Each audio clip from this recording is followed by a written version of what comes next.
فشل حتى النخاع، لا أستثني منا أحدا، من محيطنا لخليجنا. 360 مليون مواطن عربي، كل واحد منهم بيستيقظ صباحا بمنبه صيني، ويغسل سنانه بفرشة مستوردة، ويسبح بسبحة صينية، ويصلي الصبح بمصلية صينية، ويركب سيارة يابانية أو ألمانية أو كورية أو حتى أتوبيس أو ميكروباص أو حتى توك توك، كله براني، ويكتب ويبعت إيميلاته أو فاكساته بمنتجات غربية أو جنوب آسيوية.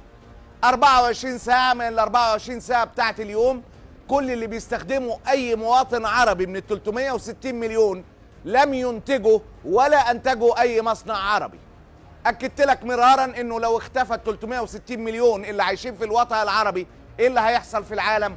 ولا حاجة، ولا حاجة حرفيا وليس مجازا. لا نقدم منتج واحد ينتظر العالم منا كل صباح، تضطرب حياته لو ما طلعش المنتج، وتتوقف لو ما لهوش الصبح.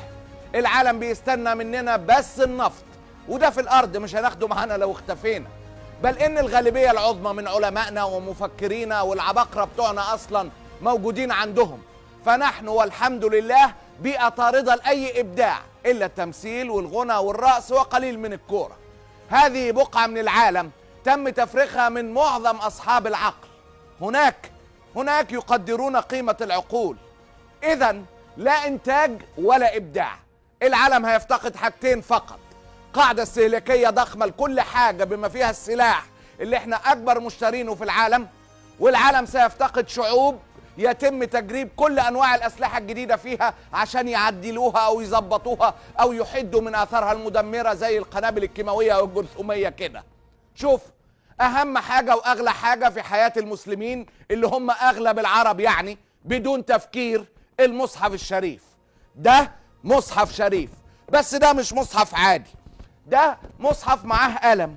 بمجرد ما بتشاور على اي حاجة في المصحف، بص حضرتك هتلاقي هنا في اماكن كتيرة جدا، بمجرد ما بتشاور بالقلم ده تشوف القراية بقراية عبد الباسط، مشاري راشد، تقرا بتلاوات ورش او حفص، يفسر لك احكام التجويد، احاديث مرتبطة بالاية، اعراب، كل حاجة. دي فكرة عبقرية، ربنا يجعلها في ميزان الحسنات اللي فكرها.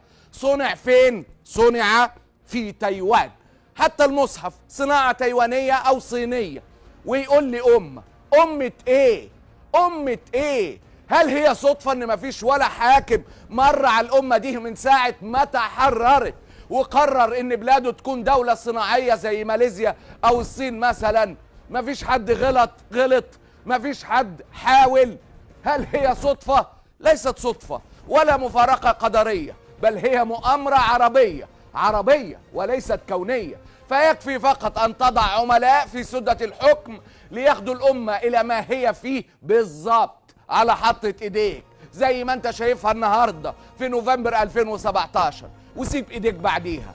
حتى المصحف هيشهد علينا يوم القيامة إهمالا وتقصيرا. الله غالب.